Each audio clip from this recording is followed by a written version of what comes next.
दक्षिणे लक्ष्मणो यस्य वामे तु जनकात्मजा पुरतो मारुतिर्यस्य तं वन्दे रघुनन्दनम् वसुदेवसुतं देवं कंसचारूढमर्दनं देवकी परमानन्दं कृष्णं वन्दे जगद्गुरुम् श्रुतिस्मृतिपुराणानाम् आलयं करुणालयं नमामि भगवत्पादं शङ्करं लोकशङ्करम् शङ्करं शङ्कराचार्यं केशवं बादरायणं सूत्रभाष्यकृतं वन्दे भगवन्तो पुनः पुनः ब्रह्मानन्दं परमसुखदं केवलं ज्ञानमूर्तिं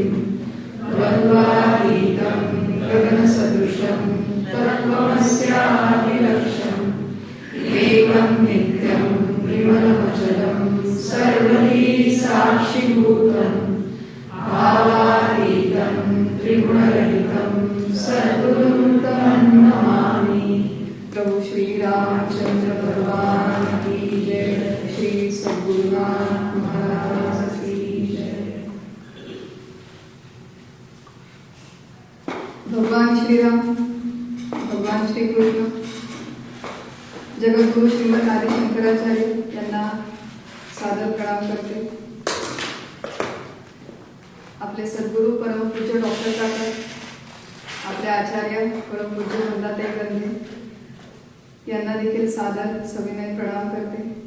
आपणा सर्व श्रोत्यांना अभिवादन करते। आरती भावदर्शन या अभ्यास वर्गातील तिसऱ्या आणि शेवटच्या चिंतनाला आपण सुरुवात करूया। शेवटचं चिंतन म्हटलं की लोक सुटकेचा निश्वास सोडतात, लवकरच सुटका होईल। प्रत्यक्ष आजचा जो आपला चिंतनाचा विषय आहे कर्पूर गौरम, आणि शक्य असेल वेळेत बसलं तर मग पुष्पांजली, असा आपण दोन्ही एकत्रितरित्या विचार करण्याचा प्रयत्न करू। प्रत्यक्ष चिंतनाला सुरुवात करण्याच्या आधी एक छोटीशी कथा बघूया।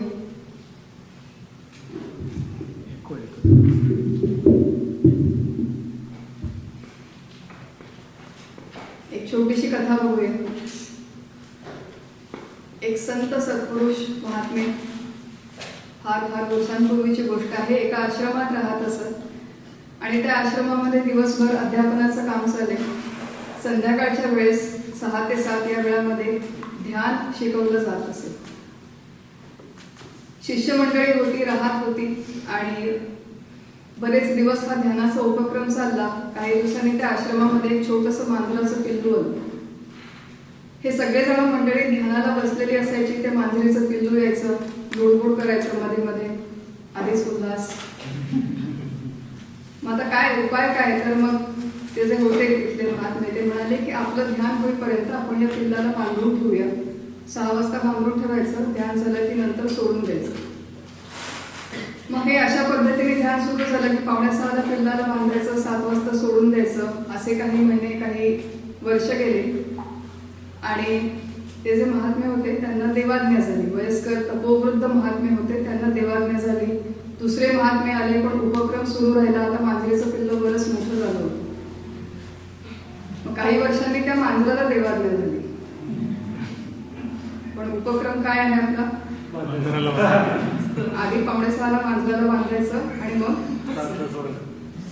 दुसरं मांजराचं पिल्लू आणलं, त्याला बांधायला सुरुवात केली आणि उपक्रम परंपरा सुरू राहिली पाहिजे। तात्पर्य काय आहे? गतानुगतिके लोके।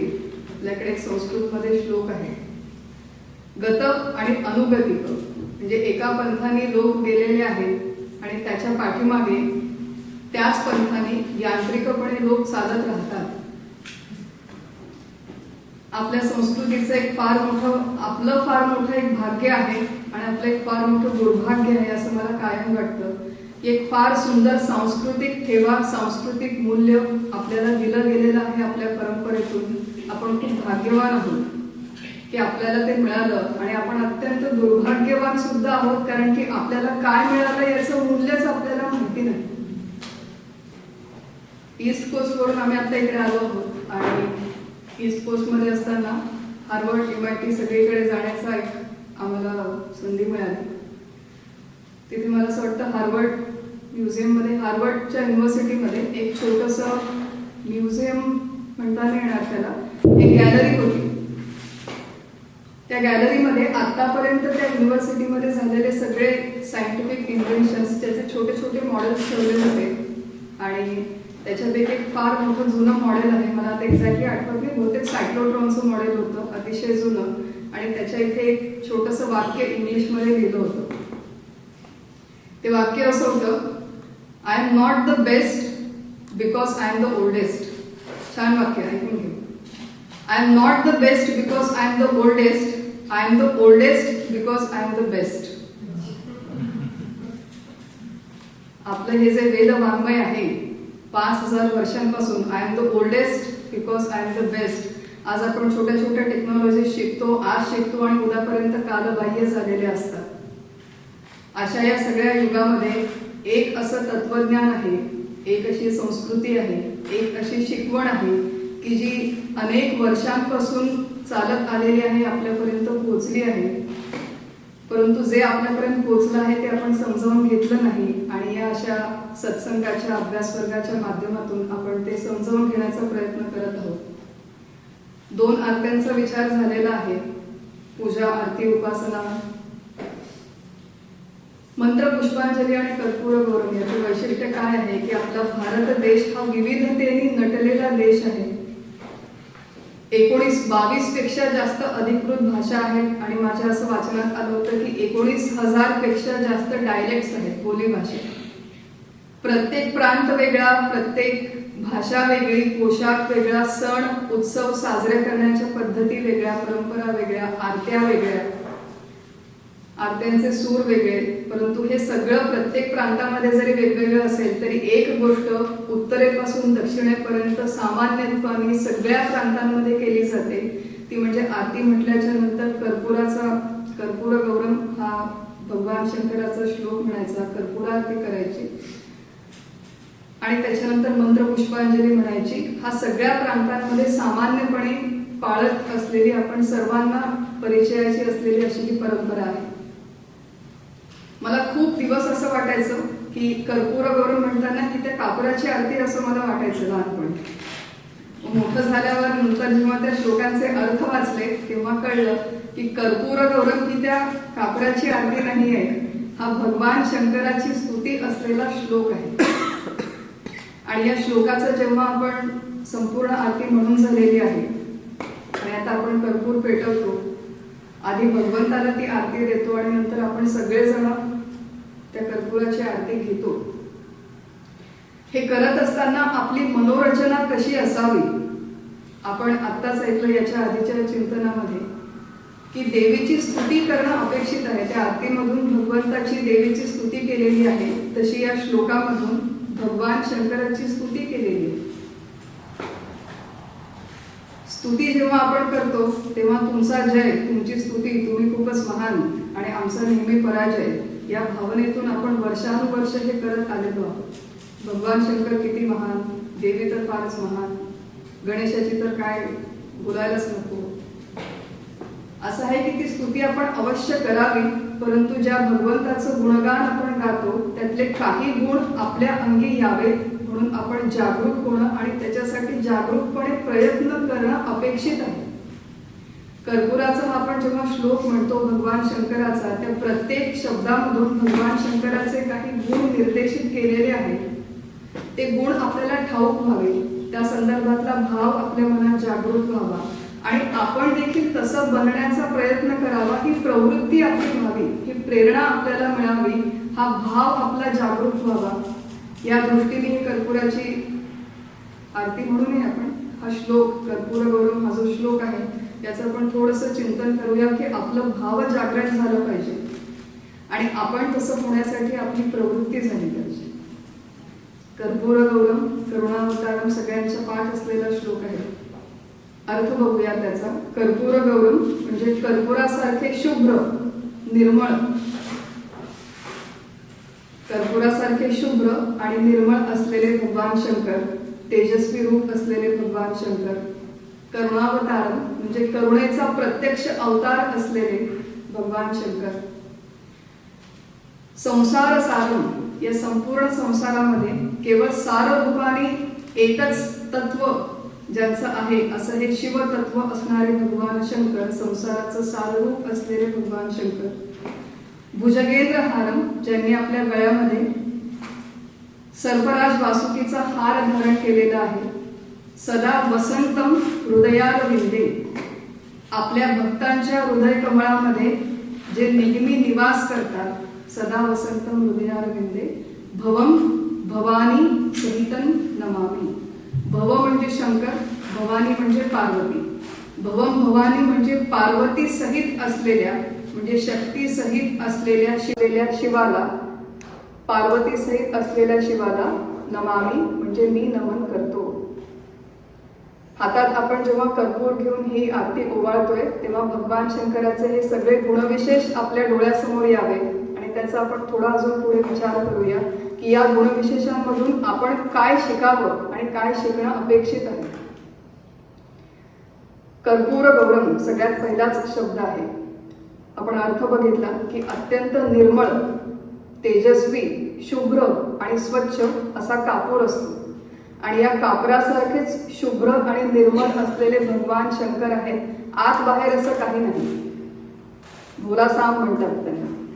हे जे शंकर आहेत या कर्पुरापासून आणि त्यांच्या या रूपापासून आपण सगळ्यात मुख्य काय शिकणं अपेक्षित आहे तर ते म्हणजे निर्मल, मलिन रहित, मलरहित असलेलं अंतःकरण आपलं या कर्पुराची आरती करताना हळूहळू होणं अपेक्षित आहे. काय होतं आमच्या हैदराबादमध्ये श्रावण महिना असला की सत्यनारायणाची पूजा, गणेशाची पूजा असते. आम्ही जातो एकमेकांच्याकडे, आरती होते, पूजा होते, कथा होते, आरती होते. हा श्लोक चालू आहे पण माझ्या मनामध्ये विचार काय असतात, त्यांनी बहुतेक नवीन कार्पेट घेतलेलं दिसते. आम्हाला हवं होतं कार्पेट. आमच्या यांना मी कधीपासून म्हणते, आमचे हे ऐकतच नाही. तिथे जाऊन आपलं कर्पूराची आरती एकीकडे सुरू आहे आणि मनामध्ये काय सुरू आहे, इकडचा काम, इकडचा क्रोध, इकडचा मत्सर कमी होत नाही. देवाची आरती सुरू आहे, कर्पूर आरती, पण मनातला मळ जात नाही. आपलं मन म्हणजे एक प्रकारची कचरा कोंडी, गार्बेज कॅन आपण करून ठेवलेलं आहे. घर साफ व्हावं म्हणून किती प्रयत्न आपण करतो. कपडे स्वच्छ पाहिजे, इस्त्री केलेले पाहिजे, स्टार्च केलेले पाहिजे, धुळीचा कण नको, पाण्याचा थेंब नको. मुलांनी पसारा केला की त्यांच्यावर आरडाओरड करतो. एक फार सुंदर मार्मिक प्रश्न सद्गुरूंनी आमच्या विचारला होता की बाहेरचं सगळं स्वच्छ असताना आपल्याला प्रसन्न वाटतं, मग बाहेरचं सगळं स्वच्छ असताना जर आपल्याला एवढं छान वाटत असेल तर आपल्या आतून सगळी स्वच्छता झाली तर आपल्याला किती छान वाटेल. त्या कर्पुरासारखं आपलं देखील अंतःकरण निर्मळ व्हावं आणि त्याच्यासाठी आपण प्रयत्नशील असावं, त्याच्यासाठी आपल्याला प्रेरणा मिळावी. त्या कर्पुराचा श्लोक म्हणताना, हा भगवंताचा शंकराचा श्लोक म्हणताना दुसरा भाग याच्यामध्ये अजून एक निर्देशित केलेला आहे, ते म्हणजे कर्पूर गौरा. कर्पूर गौरा भोळा म्हणतो की आपले शंकर ह्या कर्पुरासारखे गोरेपान आहेत. मात्र मी सुद्धा गोरेपान होण्यासाठी प्रयत्न करावे.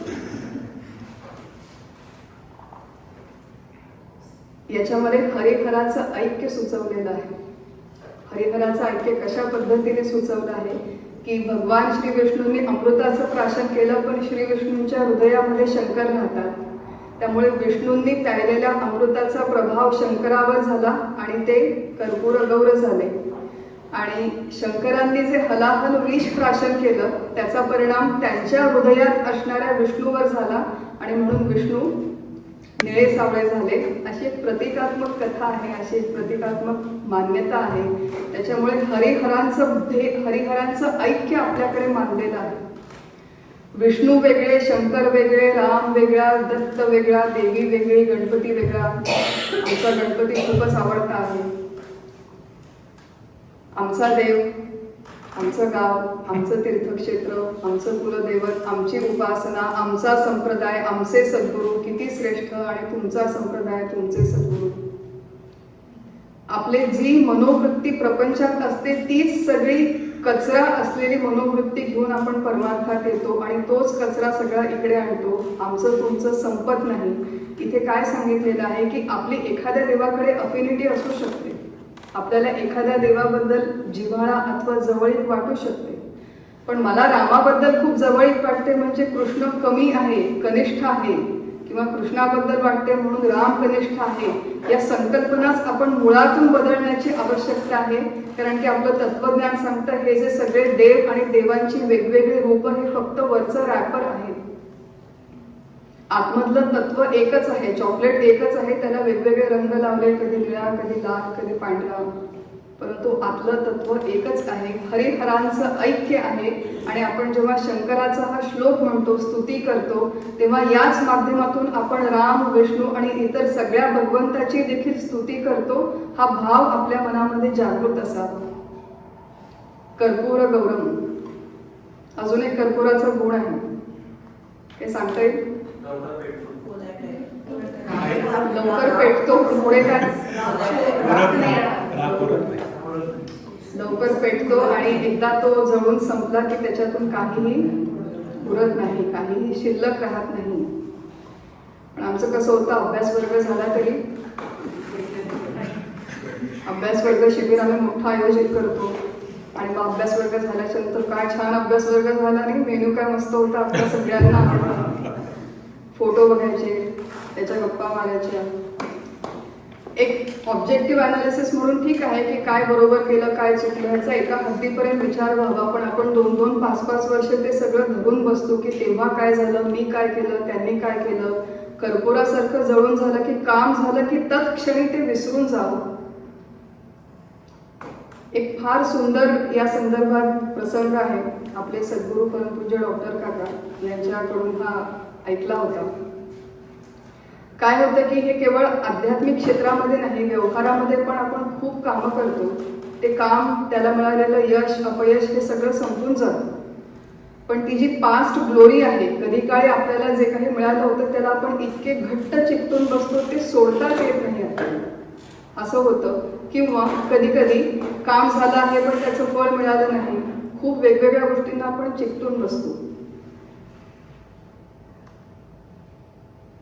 एक परमपूज्य काका एकदा एक लेख लिहित होते आणि तो लेख लिहिल्याच्या नंतर त्या काळामध्ये काकांचे हे जे ग्रंथ आहे ते अनुवाद करण्याचं काम चालू होतं. आणि बराच पूर्वीचा काळ आहे, 8-10 वर्षांपूर्वी.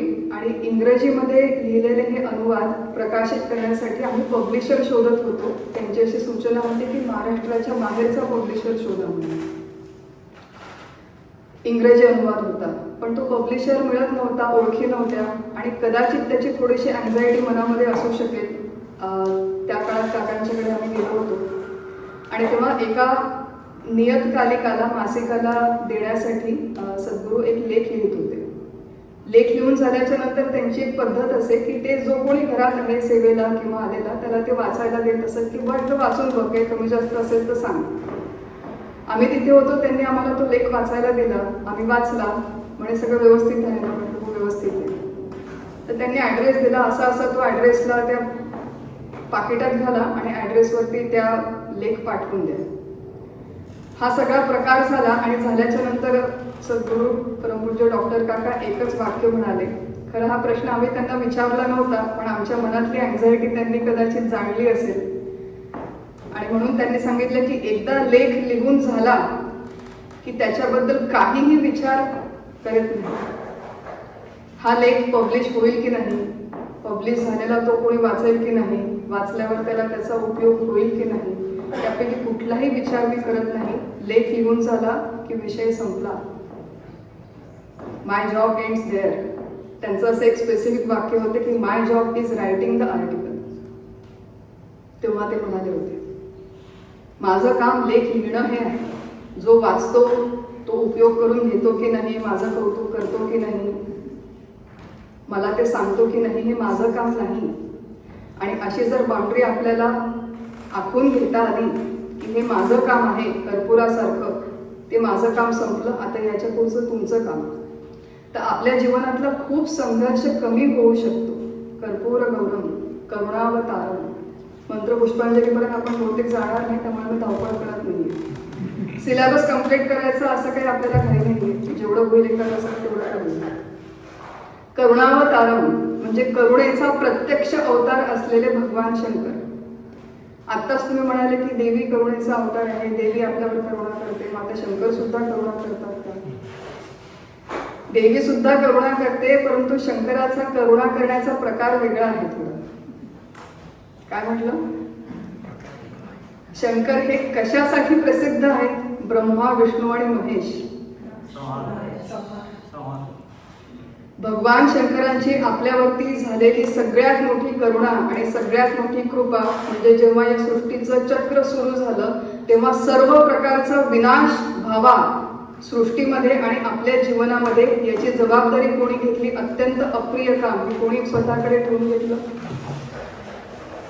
आपल्या जीवनामध्ये विनाश होतो, प्रत्येक गोष्टीचा विनाश होतो हे लक्षात ठेवा. आपली नोकरी, आपला पैसा, आपलं धन, आपली नातीगोती, एकमेकांच्या मधलं प्रेम, जिव्हाळा. 20 वर्षांपूर्वी केवढं प्रेम होतं नाही आपल्या सगळ्यांमध्ये. आता बघा 4 लोक 4 दिशेला तोंड असतात सगळ्यांची. नातीगोती संपतात, प्रेम कमी होतं, या सगळ्या गोष्टींचा विनाश होतो हा एक भाग आहे. आणि सगळ्यात मुख्य म्हणजे या देहाचा विनाश होतो. आपला विनाश होण्याची सोय भगवान शंकरांनी करून ठेवली आहे. आपला मृत्यू होण्याची सोय भगवान शंकरांनी करून ठेवली आहे. ही त्यांची आपल्यावर केलेली म्हणा कृपा आहे. हे का खरंच मृत्यू ही करुणा आहे का? मृत्यू ही कृपा आहे का? मृत्यूचं असं आहे की आत्ता हो म्हणायला काय हरकत आहे? अजून आहेत 50 वर्ष, तेव्हा बघून घेऊ. जो तो क्षण जवळ येतो ना, तो हे सगळ्या गोष्टी आपल्याला हळूहळू क्लिक व्हायला लागतात. अनेक लोकांची अशी परिस्थिती आहे की मृत्यूचा क्षण, बरं आपला नाही, आपण इतर आपल्यात अजून बघितला नाही. आपण कोणी बघितलाय का? इतरांचा जो काही बघितला आहे त्याच्यातून आपल्याला दैन्य येतं. आपल्याला दैन्य येतं. थोडासा आपण विचार करून बघू, व्हिज्युअलाइज करून बघू. अशा अनेक मंडळींची आमचं बोलणं होतं की एक महिला आहे, भगिनी आहे, खरी सत्य कथा आहे. तिने सांगितलं की तिचा 28 वर्षांचा तरुण मुलगा लग्नासाठी मुली बघणं चालू होतं. सकाळी उठला नोकरीसाठी म्हणून रोजच्या सारखा डबा घेऊन बाहेर पडला. हा मुलगा आजारी पडलेला नाही, याला कुठलाही त्रास नाही. रोजच्या सारखा नोकरी करायला बाहेर पडला. आधी टॅक्सीमध्ये बसला, टॅक्सीतून उतरला, रिक्षामध्ये बसला आणि रिक्षातून जाताना कोणीतरी येऊन जोरात धडक मारली आणि तत्क्षणी तो गेला. त्याच्यानंतर ही जी भगिनी आहे माऊली, यांच्याशी मी बोलत होते आणि इतकं अतीव दुःख आहे. आता या माऊलीचं सांत्वन आपण कसं करणार? एक फार सुंदर दोहा आहे. यह तन काचा कुंभ है लिया फिरेता साथी. काचा कुंभ म्हणजे काचेचा कुंभ. यह तन काचा कुंभ है लिया फिरेता साथी. ठपका लागी फूटी गया कछून लागे हाती. काहीही आपल्या हातात लागत नाही. आपल्यापैकी कोणीही हे सर्टिफिकेट घेऊन जन्माला आलेलं नाही की उद्याचा सूर्योदय आपल्याला बघायला मिळेल. इतकं क्षणभंगूर हे आयुष्य आहे. हा विनाश आपल्या सगळ्यांच्या आयुष्यात निश्चित आहे. हा जर विनाश भगवान शंकरांनी नसता केला, कारण की लोकांना वाईट वाटतं, दुःख होतं. आपल्या जवळच्यांचा, घरातल्यांचा मृत्यू झाला की दुःख होतं. हे दुःख आपण जेव्हा करून घेतो, वाईट वाटून घेतो, त्याच्या मागची भूमिका ही सिस्टीम थोडी लक्षात घ्यायला हवी आपण. जर हा मृत्यू ठेवलाच नसता भगवान शंकरांनी, तर कल्पना करू की आपल्या घरामध्ये सध्या आपण किती पिढ्या राहतोय? 2, फार तर फार मॅक्सिमम 3 म्हणजे भगवंताची कृपाच म्हणायची.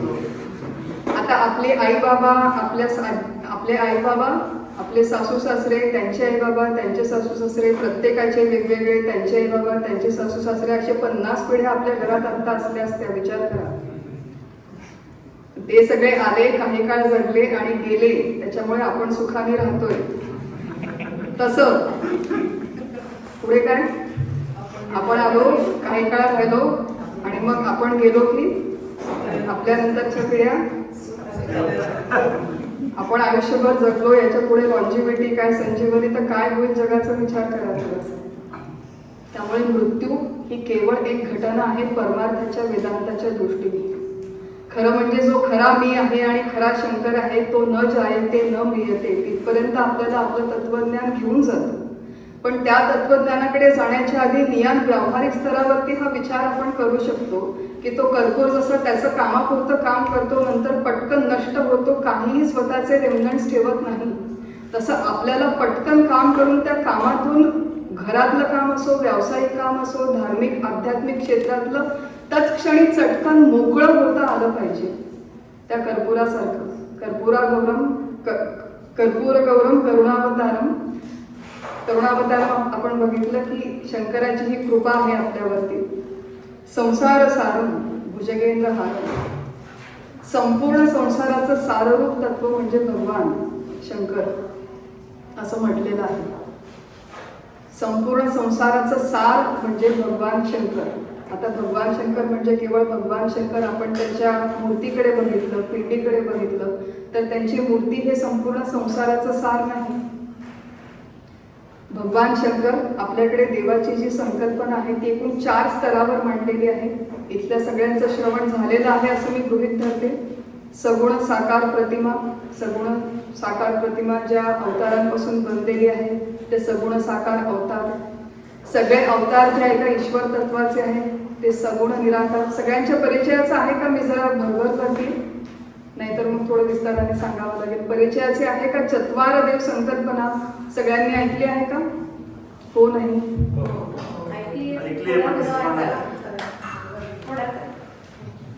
थोडं विस्ताराने सांगायचं.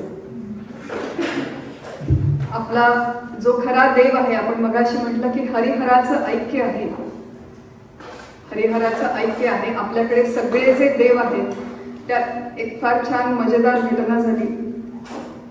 परत सत्य घटना आहे की एक अशाच वयोवृद्ध भगिनी आपल्या नातवंडाकडे परदेशामध्ये गेल्या होत्या आणि छोटी छोटी 4-5 वर्षांचे नातूनात त्यांना शिकवणं चालू होतं रामाच्या कथा, कृष्णाच्या कथा. तर पहिले 4 वर्षे त्याला फक्त रामाच्या कथा सांगितल्या, रामाचं वेगवेगळं गुणवर्णन केलं आणि मग 5व्या वर्षी कृष्ण इंट्रोड्यूस केला नातवाला आपल्या. मग कृष्णाच्या कथा, कृष्णाचं गुणवर्णन सुरू झालं. तर त्या नातवाने आपल्या आजीला विचारलं की आजी मग राम मोठा आहे का कृष्ण मोठा आहे? आता त्या 5 वर्षाच्या मुलाला उत्तर देण्याच्या आधी आपल्याला माहिती पाहिजे की राम मोठा आहे का कृष्ण मोठा आहे. आपल्याला जेव्हा आपली पुढची पिढी विचारते की आपला खरा देव कोण आहे किंवा महत्वाचा देव कोण आहे तर त्याचं उत्तर आपल्याला तरी माहिती आहे का? ते माहिती असणं आवश्यक आहे. म्हणून ही चत्वार देव म्हणजे 4 वेगवेगळे देव नाही तर देवाला समजावून घेण्याचे 4 वेगवेगळे स्तर आहेत. सगळ्यात पहिला स्तर देवाशी ज्याचं जेव्हा आपलं इंटरॅक्शन होतं ती आहे प्रतिमा किंवा मूर्ती किंवा पिंड. आपण रोज ज्याची पूजा करतो ती सगुण साकार असलेली मूर्ती अथवा प्रतिमा अथवा पिंड. फूल वाहतो, नैवेद्य दाखवतो, उदबत्ती ओवाळतो, आरती करतो, हे सगळं त्या प्रतिमेबरोबर होतं. ही प्रत्येक प्रतिमा किंवा मूर्ती कुठल्या तरी एका अवताराची आहे. रामाचा फोटो, रामाची प्रतिमा, कृष्णाची मूर्ती. त्यामुळे प्रत्येक प्रतिमेच्या मागे भगवंताचा एक एक अवतार आहे. देवाला जाणून घेण्याचा तो दुसरा स्तर आहे. पहिला स्तर आहे सगुण साकार प्रतिमा, दुसरा स्तर आहे सगुण साकार अवतार. अवतार म्हणजे प्रत्यक्ष अवतार रूपाने आज कृष्ण आणि राम आपल्या समोर नाही, पण ते कधी काळी होते, सगुण होते, साकार होते. म्हणून सगुण साकार अवतार हा भगवंताला जाणून घेण्याचा दुसरा स्तर आहे. अवतार जरी वेगवेगळे असले, राम, कृष्ण, दत्त इत्यादी, तर या सगळ्या अवतारांच्या मागे एकच तत्व आहे. त्या तत्वाला ईश्वर असं म्हणतात. सगुण निराकार ईश्वर. बघा लक्षात येते, ईश्वर हा एकच आहे, तो सगुण आहे आणि निराकार. निराकार म्हणजे तो दिसत नाही. या एकाच ईश्वर तत्वाचे हे साकार वेगवेगळे अवतार झाले आणि या अवतारांच्या वेगवेगळ्या प्रतिमा झाल्या, ज्यांच्याबरोबर आज आपला सगळा पूजा आणि उत्सव हे जे आहेत त्या प्रतिमांच्या बरोबर आपले चालू असतात. आणि हा जो सगुण निराकार ईश्वर आहे, या सगुण निराकार ईश्वराच्याही पलीकडे एक तत्व आहे, त्याला म्हणतात निर्गुण निराकार परमात्मा, परब्रह्म किंवा सच्चिदानंद रूप परब्रह्म परमात्मा. सगुण ईश्वर आणि निर्गुण परमात्मा यांच्यामध्ये थोडा फरक आहे. जो निर्गुण परमात्मा, एक साधं इक्वेशन लक्षात ठेवू, परमात्मा किंवा परब्रह्म प्लस माया इज इक्वल टू ईश्वर. काय इक्वेशन आहे? ब्रह्म प्लस माया इज इक्वल टू ईश्वर, आणि ईश्वर मायनस माया इज इक्वल टू ब्रह्म.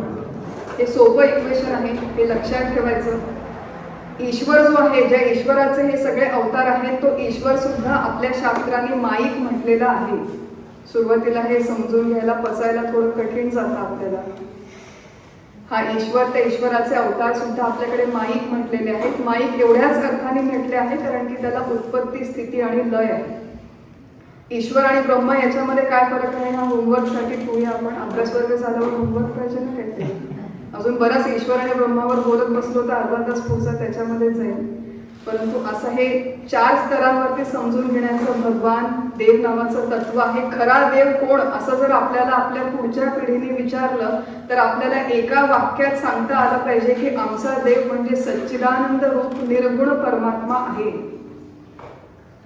निर्गुण परमात्मा, निराकार परमात्मा हा आमचा खरा देव आहे. आणि इतर सगळे जे अवतार आहेत ते सगळे त्या एकाच देवाकडे निर्देश करतात, त्या एकाच भगवंताकडे आम्हाला घेऊन जातात.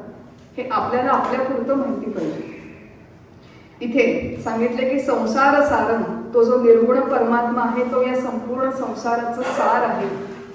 आणि हा जो सगळा सगुणातला व्यवहार आहे, मायेतला हा जो व्यवहार आहे, हा सगळा असार रूप आहे. आपल्या आयुष्याची बरीच वर्ष निघून जातात पण हे सगळं असार आहे हे आपल्याला कळतच नाही. कळतं बऱ्याचदा शब्दांनी पण ते क्लिक होत नाही, आपल्याला पटत नाही. आणि आपल्याला कळत नाही, पटत नाही म्हणून आपण त्याच्या मागे धावपळ करत बसतो.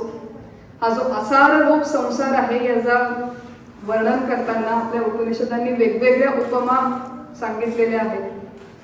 केळ्याचं झाड आहे बघा, तिथे आपण सोलत बसलो तर कितीही वेळ सोडलं तरी आतमध्ये काहीच निघत नाही, ते झाडाचा जो खोड असतं त्याच्यामध्ये.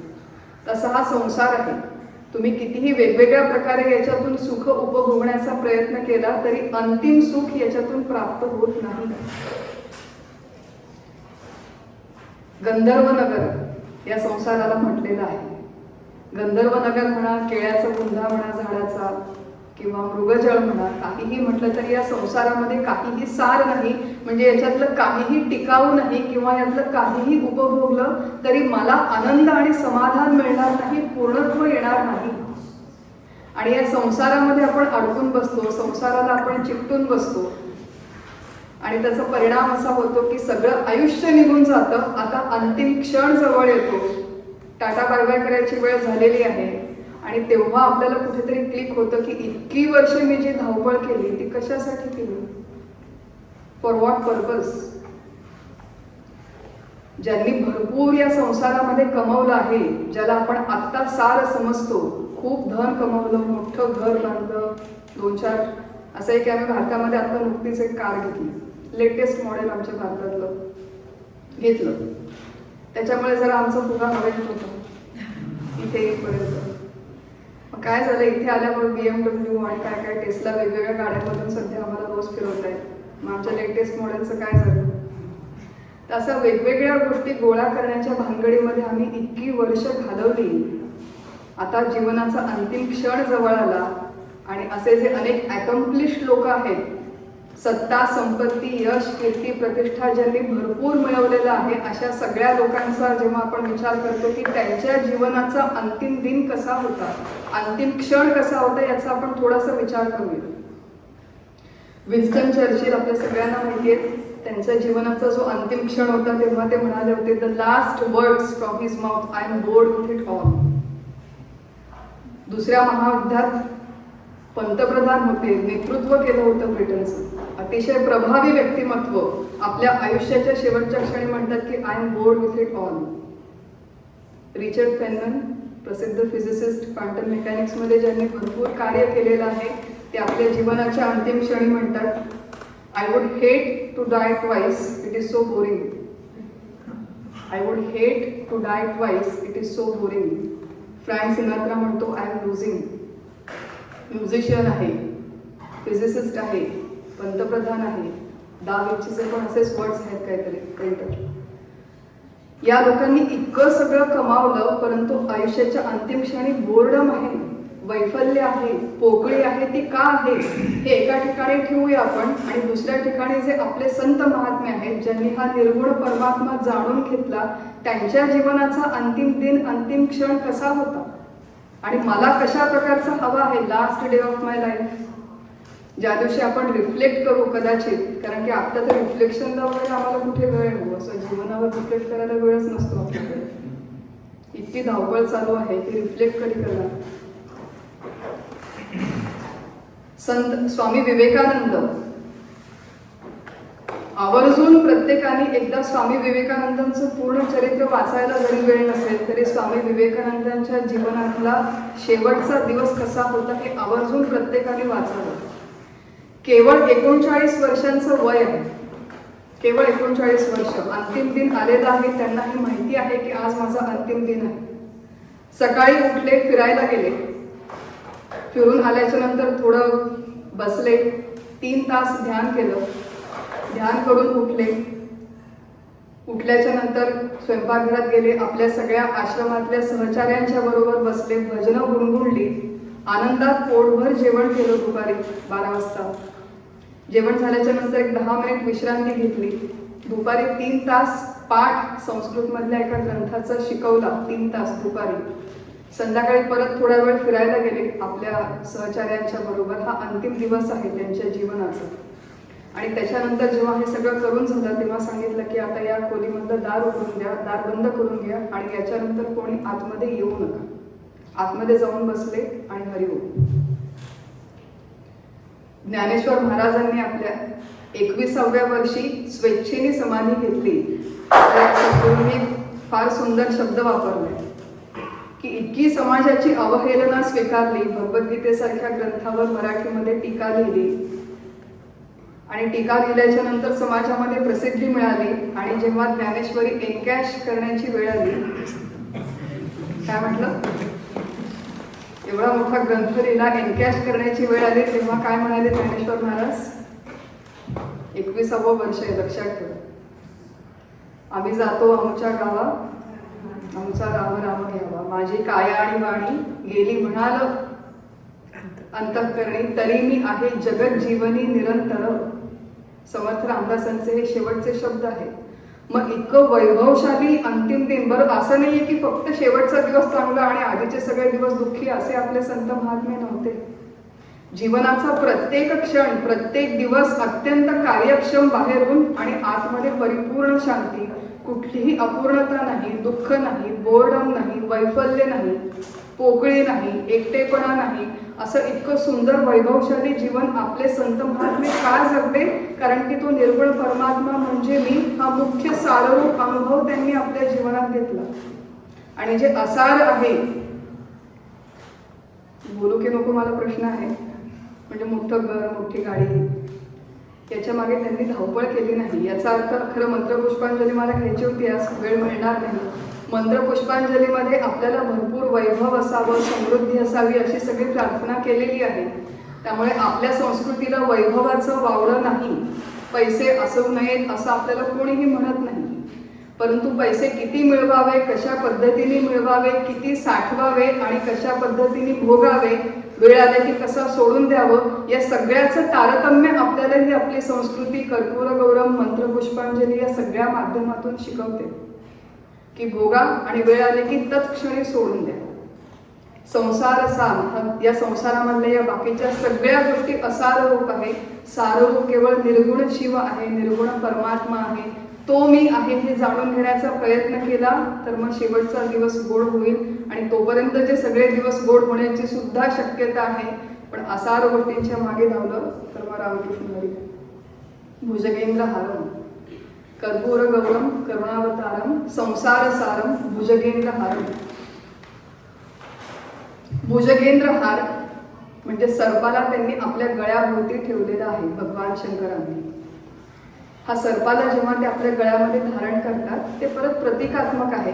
आपल्याला सगळ्यांना कथा माहिती आहे की शंकरांनी हलाहल विष प्राशन केलं होतं आणि ते हलाहल विष प्राशन केल्यावरती त्याचा दाह कमी होण्यासाठी म्हणून जे काही उपाय केले त्याच्यामध्ये एक उपाय म्हणून त्यांनी त्या सर्पाला आपल्या गळ्यामध्ये हारासारखं धारण केलं. त्या सर्पाने ते विष प्राशन करावं आणि शंकरांचा दाह कमी करावा अशी एक त्याच्या मागची भूमिका होती. अर्थात त्याच्याने तो दाह कमी झाला नाही, त्यांना रामनाम घ्यावं लागलं, ती पुढे कथा आहे. परंतु त्या सर्पाचं मुख्य काम आहे की जे काही विष आहे त्या विषाला प्राशन करणं. शंकरांच्या वाट्याला जे विष आलंय त्याला प्राशन करणं हे सर्पाचं त्या काम आहे. आपण जेव्हा अशा पद्धतीने भगवान शंकरांची स्तुती करतो कर्पूर गौरव, तेव्हा असा एक विचारांचा साप आपण आपल्या गळ्याभोवती बांधून घ्यावा आणि आपल्याला जे काही विष रोज आपल्या वाट्याला येतं ते विष पचवण्यासाठी त्या विचाररूप सापाचा उपयोग करावा. आपल्या वाट्याला काय काय विष येतो रोज? आपल्या वाट्याला कोणतं विष येतं रोज? काय अनुभव थोडेसे? तुला द्वेष, आपले स्वतःचे विकार आतले हे तर विषरूप आहेच आहेत, विषारी विकारी, पण बाहेरचे जे सगळे विषय आहेत, विषुन्वती इति विषय, हा विषय म्हणजे काहीतरी आपल्याला बाहेरून आकर्षित करतं, मोहित करतं आणि हे सगळे विषय आपल्याला भोगावेसे वाटतात. हे आपल्या जीवनातलं सगळ्यात मोठं विष आहे. काय म्हटलं की हे जे सगळे विषय आहेत आपल्याला भोगावेसे वाटतात, एकदा भोगून मन भरत नाही. एक फार सुंदर व्हिडिओ आला होता यूट्यूबमध्ये. खरं तो बघितल्यावरती हृदयामध्ये कालवा कालव झाली. पण त्या व्हिडिओमध्ये असं दाखवलं होतं की एक मोठा असा छोट्या खोलीच्या आकाराचा एक पिंजरा आहे. त्या पिंजऱ्यामध्ये एका माकडाला बंद करून ठेवले. त्या पिंजऱ्याच्या बाहेर एक मनुष्य उभा राहिलेला आणि त्या मनुष्याने हातामध्ये केळ धरलं, केळाचा घड धरला होता पूर्ण. परंतु माकडाचा हात पिंजऱ्याच्या बाहेर जेवढा पोहोचू शकतो त्याच्या थोडंसं पलीकडे हा मनुष्य हातात केळाचा घड घेऊन उभा होता. ते केळाचं घड घेऊन उभा राहायला माकड प्रयत्न करते, त्याला पोचता येत नाहीये आणि मग हा मनुष्य मजा घेत होता, कधी उजवीकडे जा, कधी डावीकडे जा, कधी दूर जा. आणि माकड शेवटी चिडलं आणि जोर जोरात ओरडत होतं, जीवाच्या आकांताने प्रयत्न करत होतं की या पिंजऱ्याच्या बाहेर मी येईन आणि त्या केळाला मी पकडून घेईन. त्याचा तो जीवाचा आकांत बघून या मनुष्याला हसू येते. आता हे सगळं ठेवून द्या, ते पिंजऱ्यातलं माकड जसं आकांत करतं तसे आपण आकांत करत नसू कदाचित, पण आपली जी सगळी धावपळ आहे, आयफोन 12 बाहेर घेऊन उभे, 12 झाले की आयफोन 13, मग 14, मग 15 पाहिजेच आहे. 12 सगळ्यांकडे 15 आहे, माझ्याकडे 12 असून तसं चाललं. सगळ्या गोष्टींची लेटेस्ट मॉडेल पाहिजे, सगळं काहीतरी आपल्याला पाहिजे. हे सगळे ते बाहेरचे खेळ आहेत आणि आपण पिंजऱ्यात बंद आहोत हे लक्षात आपल्याला कधीतरी आलं पाहिजे. किती दिवस आपण मागे नाचत बसणार या सगळ्या गोष्टींच्या? किती दिवस आपण धावपळ करत बसणार?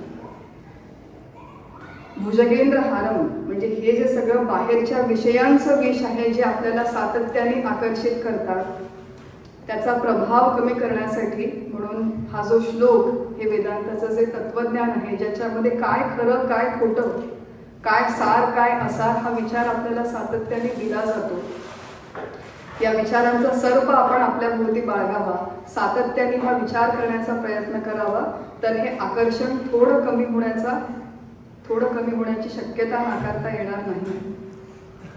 कर्पूर गौरम करुणावतारम संसार सारम भुजगेंद्रहारम सदा वसंतम हृदयारविंदे भवम भवानी सहितं नमामि.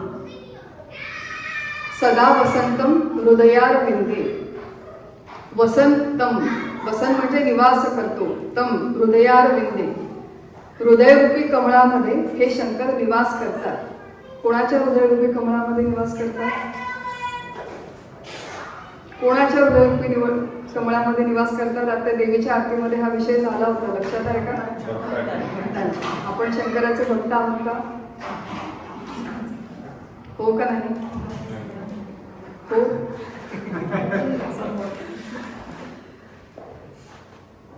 असं आहे की आपण मगाशी जे भगवंताचे 4 स्तर समजावून घेतले, कोणते 4 स्तर होते लक्षात आहेत का? सांगा. म्हणजे जरा मी प्रश्न विचारते म्हणजे थोडेसे मंडळी. सगुण साकार प्रतिमा, सगुण साकार अवतार, सगुण निराकार, निर्गुण निराकार पाठ झालं. Very good. त्यातला जो सगुण निराकार ईश्वर आहे या ईश्वराच्या संदर्भात एक फार छान आहे की हा सगुण आहे पण निराकार आहे. आणि या ईश्वराचं सगळ्यात मोठं काम म्हणजे हा कर्माध्यक्ष, कर्मफळदाता मानला जातो. ईश्वर सर्वभूतानां हृद्देशेर्जुन तिष्ठती. हा आपल्या सगळ्यांच्या हृदयामध्ये कायम निवास करतो हा ईश्वर. आणि या ईश्वराचं काम आहे की आपल्यावरती लक्ष ठेवणे. काय करतो ईश्वर? सबका साथ, सबका विकास, आणि त्याच्यानंतर एक स्लोगन ऍड केलं गेलं होतं आता, सबका साथ, सबका विकास आणि सबका हिसाब होगा, असं सांगितलं होतं. पश्चिम बंगालचं जर कॅम्पेन्स बघितले असतील की सबका हिसाब होगा 4 मे के बाद. आता बघू आपण कोणाचा काय हिशोब होतो. पण असे की व्यवहारामध्ये हिसाब करणारे वेगळे आहेत आणि परमार्थामध्ये हिशोब ठेवणारा, आपल्या प्रत्येक कर्माचा हिशोब ठेवणारं तत्व वेगळं आहे आणि ते सदैव आपल्या हृदयामध्ये निवास करतं. या ईश्वराचं काय कर्म आहे की हा ईश्वर सृष्टीची निर्मिती करतो, सृष्टीचा सांभाळ करतो, सृष्टीचा विनाश देखील करतो वेगवेगळ्या रूपांनी. आणि या सृष्टीमधल्या सगळ्या प्राणी मात्रांनी जेवढी काही कर्म त्यांच्या मनुष्य जन्मामध्ये केलेली आहेत त्या सगळ्या कर्मांचा तो अचूक हिशेब ठेवतो आणि प्रत्येक प्राण्याला, प्रत्येक जीवाला योग्य वेळेस त्याच्या त्याच्या कर्मांची फळं देतो. त्यामुळे आज आपल्या जीवनात, मगाशी कर्माच्या विषयाला थोडासा स्पर्श झालेला आहे, आज आपल्या जीवनात जी परिस्थिती आहे, अनुकूल असो प्रतिकूल असो, जे लोक आहेत, जी आजारपण आहे, जी नातेसंबंध आहेत, जी भांडणं आहेत, जे प्रेम आहे, जे वितुष्टता आहे, हे सगळं आपणच वाढून ठेवलेलं ताट आपल्या वाट्याला आलेलं आहे हे नेहमी लक्षात ठेवायचं. आपण आपल्या जीवनात आलेल्या परिस्थितीला कायम दुसऱ्या कोणाला तरी जबाबदार धरतो. आणि या अशा कितीतरी घटना झालेल्या आहेत. परत एक सत्य घटना आहे, सांगते. एका परिवारामध्ये 3 भगिनी आहेत, 3 बहिणी. त्यांच्यापैकी 2 बहिणी परदेशामध्ये राहतात, एक बहीण भारतामध्ये राहते जी छोटी आहे वयाने. त्यांच्यापैकी त्यांचे जे आई बाबा होते ते भारतामध्ये राहत होते. लहान बहिणीने तिला शक्य तेवढी त्यांची काळजी घेतली. ती देखील नोकरी करत होती, तिला स्वतःच्या घरातल्या जबाबदाऱ्या होत्या. काही काळाने असं झालं की जे आई बाबा होते त्यांना हॉस्पिटलाइज करावं लागलं, पुढे मागे झाल्या गोष्टी आणि एका पाठोपाठ एक आई आणि बाबा दोघांचाही मृत्यू झाला. या घटनेला जवळपास 17 वर्ष होऊन गेली आहेत. आज 17 वर्ष झाले तरी ज्या उरलेल्या 2 बहिणी आहेत त्या आज तागायत या 3ऱ्या बहिणीला जबाबदार ठरवतात की तू लक्ष दिलं नाहीस म्हणून आपल्या आईबाबांना तेवाज्ञा झाली. आणि नुसतं त्या दोघी जणी तिला दोषी ठरवतात असं नाही, तर ही बहीण आज तागायत स्वतःला जबाबदार मानते. स्वतः अजूनही तिचा तो पश्चाताप गेलेला नाही की माझ्यामुळे माझ्या आईवडिलांचा मृत्यू झाला. आपलं शास्त्र असं सांगतं की असं कुठल्याही व्यक्तीमुळे दुसऱ्या व्यक्तीचा मृत्यू होत नाही. आता तुम्ही युद्ध आणि मारामारी हा घटना आपण सध्या बाजूला ठेवून देऊ, एक वेगळी आहे. परंतु युद्धामध्ये सुद्धा आपण विचार करू शकतो की 100 पैकी 20 सैनिक मारले जातात, तेच 20 सैनिक का मारले जातात, उरलेले 80 का नाही मारले जात. मध्ये आपल्याकडे विमानाचा जो अपघात झाला होता त्याच्यामध्ये सगळे बाकीच्यांना देवाज्ञा झाली, एकच जण वाचला, तोच एक का वाचला, दुसरा कोणी का नाही वाचला. आपल्या जीवनामध्ये अशा अनेक अनाकलनीय घटना आहेत की ज्यांचा आपण कर्माचा सिद्धांत स्वीकारत नाही. ईश्वर हे कर्माध्यक्ष तत्व आहे हे स्वीकारत नाही. ते माझ्या हृदयामध्ये कायम निवासाला आहे जोपर्यंत आपण स्वीकारत नाही तोपर्यंत या घटनांची आपल्याला काहीही संगती लागणं, तर्कसंगत उत्तर मिळणं शक्य नाही. आज समाजामध्ये आपल्याला इतकी विषमता दिसते. अत्यंत सदाचारी लोक आहेत, सत्प्रवृत्तीचे लोक आहेत, प्रामाणिक लोक आहेत, मेहनती लोक आहेत, त्यांच्या वाट्याला संघर्ष येतो. आणि अत्यंत दुराचारी लोक आहेत, त्यांचे शीश महान होतात. त्यांच्याकडे 10,000 साड्या, सोनं बिनं मोजायचंच नाही. असं सगळ्यात दुराचारी लोकांच्याकडे एवढी मोठी मालिका. मग ही समाजामध्ये विषमता का आहे? असं आहे की आज जे लोक वैभव भोगतायत त्यांनी कधी काळी सत्कर्म करून ठेवली त्याची फळं ते आत्ता भोगतायत. आणि आज जे लोकांची हाल अपेष्टा होती त्यांनी कधी काळी वाईट कर्म केलं त्याचा हिशोब, सबका हिसाब, आज त्यांना त्याची फळरूप आजची ही प्रतिकूल परिस्थिती आलेली आहे. हे जोपर्यंत आपण पूर्णत्वाने स्वीकारत नाही तोपर्यंत आपल्याला आपल्याही जीवनात शांती मिळत नाही. आणि समाजामध्ये जे काही चालू आहे, आमचे सद्गुरू डॉक्टर काका नेहमी म्हणतात की आपण प्रत्यक्ष कृती काही करत नाही समाजाच्या परिस्थितीबद्दल आणि नुसते उसासे टाकतो. काय हो हल्ली बघवत नाही हो, नवीन पिढीचे काय हाल आहेत हो, किती कुठल्या दिशेला त्यांचा ऱ्हास होतोय वगैरे. तुम्हाला जमलं तर नवीन पिढीला सुधरवण्यासाठी काही स्वतः करा आणि काहीच जमत नसेल तर किमान रामकृष्ण हरी म्हणून स्वतःचा उद्धार तरी करू नये. अनेक लोकांचे असे प्रश्न असतात की तुम्ही हे वेदांताचा अभ्यास, आरतीचा अभ्यास आणि हे एवढे मोठे ग्रंथ घेऊन कशाला अभ्यास करता? समाजाची जरा परिस्थिती बघा की काय ऱ्हास होतोय सध्या, काय आपली दयनीय परिस्थिती, आपल्या धर्माची किती वाईट परिस्थिती आहे. परकीय धर्मांचं आक्रमण चालू आहे, जिहाद वगैरे किती केसेस चालू आहेत.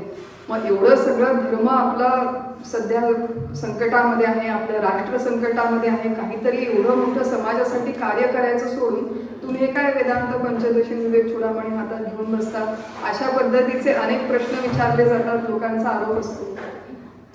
त्याला एक छान रमण महर्षींचं फार सुंदर वाक्य आहे की your own self realisation is the greatest service you can render to the world. काय म्हटलंय? Your own self realisation is the greatest service you can render to the world. आणि हे का सांगितलं असेल याचा देखील आपण थोडासा विचार करू की आपण जेव्हा या तत्वज्ञानाचा, या शास्त्राचा अभ्यास करतो तेव्हा या विचारांनी आपण इन्सुलेट होतो. फार सुंदर शब्द आहे सद्गुरूंचा की या विचारांनी आपल्याला इन्सुलेशन मिळतं की मी समाजामध्ये जाऊन जेव्हा कार्य करतो, व्यवसायात जाऊन जेव्हा कार्य करतो, कुटुंबामध्ये राहून जेव्हा कार्य करतो, तेव्हा माझ्या कार्याची मर्यादा, माझ्या कार्याची क्षमता संपली की त्याच्यानंतर जे काही वाटायला येतं ते केवळ ईश्वरी नियोजन आहे. सदा वसंतम हृदयार विंदे. माझ्या हृदय कमळात राहिलेला जो ईश्वर रूपी शंकर आहे, त्या ईश्वराचं हे नियोजन आहे की सध्या ही परिस्थिती असावी माझ्या व्यक्तिगत जीवनामध्ये आणि संपूर्ण समाजामध्ये ही अशीच परिस्थिती असावी, हे त्या ईश्वररूप शंकराचं नियोजन आहे. ती परिस्थिती बदलण्यासाठी एका हद्दीपर्यंत मी अवश्य प्रयत्न करावा, परंतु आपली त्या हद्दीपर्यंतचे प्रयत्न संपले की त्याच्यानंतर रामकृष्ण हरी म्हणून स्वस्थ बसावं आणि किमान स्वतःच्या उद्धाराची तरी व्यवस्था करावी. फार छान आहे की हे सगळं तत्वज्ञान जर आपण व्यवस्थित समजावून घेतलं, हा कर्माचा सिद्धांत आपण व्यवस्थित समजावून घेतला तर कदाचित फार मोठ्या स्तरावरचं सामाजिक कार्य होणार नाही, धर्मकार्य, राष्ट्रकार्य होणार नाही, पण किमान आपल्या घरातला जो 4 माणसांच्या मधला रोजचा संघर्ष आहे, तू असं का केलं, तू माझ्याबरोबर असं का बोललीस, अमुक माणूस असा का वागतो, हा जो आपला रोजचा आतला संघर्ष चालू आहे. मगाशी एक बोलणं झालं की आय फील व्हेरी अनअप्रिशिएटेड. मला कोणी अप्रिशिएट करत नाही, मला कोणी रेकग्नाइज करत नाही, माझं कोणी कौतुकच करत नाही. हा जो आपल्या मनामध्ये एक सल आहे, बोचणी आहे की माझ्या कामाकडे लक्ष नाही कुणाचं, हे हळूहळू आपल्याला ही तत्वज्ञानाची प्रणाली लक्षात आली की बाहेरच्या लोकांनी माझी दखल घ्यावी, त्यांनी कौतुक करावं, ही आपली मुळातून गरज हळूहळू कमी होत जाते. कर्माचा सिद्धांत आपल्याला पूर्णत्वाने कळतो, व्यवस्थित कळतो. आणि मग सदा वसंतम हृदयार विंदे म्हणजे आज जे माझ्या वाट्याला आलेलं आहे त्या माझ्या आतल्या हृदयस्थ परमात्म्याला ठाऊक आहे, माहिती आहे. बऱ्याचदा आपण जातो मंदिरामध्ये भगवंताच्या, तिथे जाऊन आपण देवाला काहीतरी सांगण्याचा प्रयत्न करतो.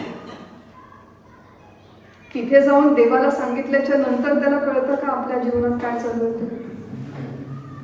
लोक किती लांब, आमच्या हैदराबादचे लोक शिर्डीला जातात आणि शिर्डीचे लोक हैदराबादला येतात, तिरुपतीला जायचं. जावं, व्यवहारामध्ये अवश्य तीर्थयात्रा कराव्यात. तीर्थयात्रा करण्याचं एक वेगळं महत्त्व आहे. ते केल्याने आपलं शारीरिक तप होणं अपेक्षित आहे. पण आम्ही हल्ली तीर्थयात्रेला सुद्धा जातो. अयोध्येला जाऊन आम्ही 5 स्टार, सगळं व्यवस्थित पाहिजे आम्हाला. असं नसावं. हा जो सदा वसंत हृदयार विंदे, ईश्वररूप परमात्मा, ईश्वररूप शंकर माझ्या हृदयामध्ये राहतो. आज माझ्या जीवनाला जी परिस्थिती आहे ती त्यानेच आणलेली आहे. याच्या पुढच्याही कर्मांचा तो हिशोब ठेवणार आहे. त्यामुळे समाजाची अनावश्यक काळजी न करता आपला त्याच्यामधली भूमिका व्यवस्थित निभवावी. त्याच्यानंतर समाजाचाही विचार करू नये, इतर कोणाचाही विचार करू नये.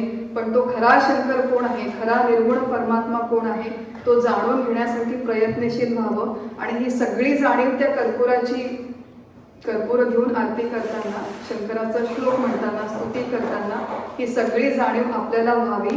हा याच्या मागची महत्वाची भूमिका आहे. सदा वसंतम हृदयार विंदे भवम भवानी सहित नमामि. भव म्हणजे शंकर आणि त्या शंकराला मी नमन करते. कुठल्या शंकराला नमन करते तर जो पार्वती सहित आहे अशा शंकराला, शक्ती सहित आहे अशा शंकराला मी नमन करते. शिव आणि शिवा, शिव आणि पार्वती, ब्रह्म आणि माया या दोघांचं मिश्रण संयोग होऊन या संपूर्ण चराचर सृष्टीची जणू निर्मिती झाली आहे. काय म्हटलं? जणू निर्मिती झाली आहे, म्हणजे खरी झालेली नाही, पण आपल्याला आता सत्य वाटते म्हणून आपण ती गृहीत धरू. अर्धनारी नटेश्वर सगळ्यांच्या परिचयाचा शब्द आहे. ही जी संपूर्ण सृष्टीची निर्मिती झालेली आहे, शिव आणि शिवा, या शिव आणि शिवा यांना संयुक्तपणे इथे नमन केलेलं आहे. याचा अर्थ की ब्रह्म आणि माया, अष्टधा प्रकृती याच्या माध्यमातून ही जी संपूर्ण सृष्टी निर्माण झालेली आहे ही मुळात भगवत रूपच आहे. तत्सृष्ट्वा तदनु प्राविशत, त्याने ही सृष्टी मायेच्या बळाने निर्माण केली आणि मग या सृष्टीमध्ये त्याने स्वतः प्रवेश केला. त्यामुळे माझ्या आजूबाजूचं प्रत्येक रूप हे भगवत रूप आहे. शक्तीचा आधार घेऊन त्यांनी या संपूर्ण सृष्टीची निर्मिती केली. विभूती योग नावाचा एक फार सुंदर योग आहे. त्याच्यामध्ये सांगितले की अत्यंत ओंगळ रूप हे सुद्धा भगवंताचं आहे आणि अतिशय सुंदर रूप हे सुद्धा भगवंताचं आहे. अत्यंत अनुकूल मला ज्या व्यक्ती माझ्या जीवनात येतात त्या सुद्धा भगवत रूप आहेत. अत्यंत प्रतिकूल व्यक्ती सुद्धा भगवत रूप आहे. अशा पद्धतीने जिकडे पाहे तिकडे राजा राम कृपाळू, लाली मेरे लाल की जित देखो लाल, की आपल्या सगळ्या संतांची अनुभूती आहे. सगळीकडे एक तत्व बघायला शिकणं, भवम भवानी सहितं नमामि, आणि त्याला नमन करणं. अशा पद्धतीने सगळीकडे संपूर्ण सृष्टीमध्ये एकाच दृष्टीने बघा, एकच तत्व बघा, ही अन्वयाची दृष्टी जेव्हा जेव्हा शास्त्रात सांगितली जाते त्याच्यामध्ये आपण नेहमी एक गोष्ट लक्षात ठेवायची की एक आहे पारमार्थिक सत्ता, एक आहे व्यावहारिक सत्ता. आपल्याला आपलं वेदांत जे सांगतो ते पारमार्थिक दृष्टीने सगळीकडे एक तत्व बघा हे सांगतो, परंतु व्यवहारामध्ये एकच पद्धतीने सगळ्यांची वागा असं सांगत नाही. भगवान शंकराचार्यांचा एक फार सुंदर श्लोक आहे, भावात अद्वैतम सदा कुर्यात, भावात अद्वैतम सदा कुर्यात, क्रियात अद्वैतम न कुत्रचित. काय म्हटलंय? भाव जेव्हा आपण संपूर्ण सृष्टीकडे बघतो तेव्हा हृदयामधला भाव हा नेहमी एकतत्व बघण्याचा भाव असावा, परंतु कृती करताना कधीही अद्वैताला अनुसरून कृती करू नये, अद्वैतातली कृती करू नये. जो खल आहे तो खल प्रवृत्तीचाच आहे, त्याला प्रशासन केलंच पाहिजे. आपल्या सगळ्या देवदेवतांनी खल प्रवृत्तीच्या लोकांना शासन केलेलं आहे. आपण काही ढाल तलवार घेऊन कुठे युद्धाला जाणार नाही, पण किमान आपल्या पुरतं जे आपलं छोटंसं जग आहे तिथे जो काही छोटासा अन्याय आपल्या वाटायला येतो त्याचा आपल्या स्तरापुरता आपल्याला प्रतिकार करता आला पाहिजे. प्रत्येक गोष्टीमध्ये भांडण करून चालत नाही, प्रत्येक गोष्टीमध्ये बॅकसीट घेऊन चालत नाही. कुठे प्रतिकार करायचा, कुठे सोडून द्यायचं, याचं तारतम्य, याचा विचार सुद्धा आपल्याला भगवंतच देतो जर आपण खऱ्या अर्थाने त्याला शरण गेलो तर. त्यामुळे भगवंताला, शंकराला अशा प्रकारे शरण जावं. त्या भगवंताची 4 स्तर आपण बघितले. भगवंताचे, देवाचे, जे शंकराचे 4 स्तर आहेत तेच विष्णूचे, तेच कृष्णाचे, ते सगळ्या देवांचे 4 स्तर आहेत. सगुण साकार प्रतिमा शंकर, याची पूजा करावी, बिल्वपत्र व्हावं, मनापासून पूजा करावी. त्याचा जो अवतार आहे त्या शंकराच्या वेगवेगळ्या कथा वाचाव्यात, त्याच्यापासून काहीतरी प्रेरणा घेण्याचा प्रयत्न करावा. आणि नुसतं ते वाचून सोडून देऊ नये, तर आपल्या प्रत्यक्ष जीवनात आपण कुठे वापरू शकतो. करुणावतार जेव्हा आपण शंकराला म्हणतो त्याच्यामध्ये फार मोठा भाग आहे सहानुभूती, संवेदनशीलता. आपल्याला आपल्या आजूबाजूच्या माणसांचं सुख-दुःख, वेदना, जाणीव आपण प्रत्यक्ष कदाचित मदत करू शकणार नाही प्रत्येक व्यक्तीला, पण किमान आपल्याला जाणीव तरी हवी की आपल्या आजूबाजूच्या जगामध्ये काय चालू आहे. आपल्या घरातल्याच लोकांच्या मनामध्ये काय सुख-दुःख आहे हे आपल्याला माहिती नसतात, आपल्याला जाणीव नसते. बाहेरच्यांचं सुख-दुःख आपण कधी जाणणार, कधी ते कमी करणार. असं आहे की आपण प्रत्यक्ष मदत नाही केली तरी 2 गोड शब्द सुद्धा बऱ्याचदा पुरेसे होतात. ती संवेदनशीलता आपल्यामध्ये निर्माण व्हावी. त्या करुणेचा छोटासा का आविष्कार होईना आपल्या जीवनात असावा. शुभ्र स्वच्छ निर्मळ मन असावं. काम करावं आणि तत्क्षणी विसरून जावं. त्याचे पुढे रेमनंट्स असू नये, शेषभाग असू नये मनामध्ये. अशा पद्धतीने ही शंकराचं जे रूप आहे, सगुण रूप, निर्गुण रूप आणि मधलं ईश्वर रूप, याच्यातून अनेक गोष्टी आपल्याला शिकता येतात. जेव्हा आपण कर्पूरगौरम हा श्लोक म्हणतो तेव्हा भगवंताच्या समोर उभं राहावं, मनापासून आरती करावी. 10 आरत्या नाही म्हटल्या तरी चालतात, एकच आरती म्हणावी. कुठला तरी एक परिवार होता ज्याच्यामध्ये ते सांगत होते की खूप देव आहेत आणि पूजा करण्यामध्ये आमचा खूप वेळ जातो. तेव्हा म्हणजे सद्गुरू म्हणाले होते की तुमच्या देवघरात फक्त एकच देवाची मूर्ती किंवा उरलेले सगळे देव मला म्हणले, मी बघतो त्यांचं काय करायचं, जे काही पाप लागायचंय ते मला लागेल. मूर्ती आहे तोपर्यंत देव आहे. आणि मूर्तीमध्ये असं आहे की मुद्दाम तोडफोड करू नये, मुद्दाम विध्वंस करू नये. पण चुकून काही घरामध्ये एखाद्या प्रतिमेला तडा गेला तर घाबरून जाऊ नये. तुटेना फुटेना कदा देव राणा असा आपला खरा देव आहे हे जाणून घ्यावं. निर्भय होऊन निश्चिंत होऊन अत्यंत प्रेमाने आपल्या देवाची पूजा उपासना ज्या पद्धतीने जमेल त्या पद्धतीने करावी. पूजा करावी, आरती करावी. रोज नाही जमली तर किमान महिन्यातून एकदा तरी करावी. अशी पूजा आरती आणि कर्पूर आरती म्हणावी. आणि त्या माध्यमातून स्वतःचा विकास, स्वतःचा उद्धार आणि त्या निर्गुण परमात्म्याशी मी एकरूप आहे हे जाणून घेण्याचा प्रयत्न करावा. हे केलं तरच शेवटचा दिवस गोड व्हावा. आणि हे नाही केलं तर रामकृष्ण हरी असं म्हणून आणि आपलं आजचं चिंतन थांबतं. हरी.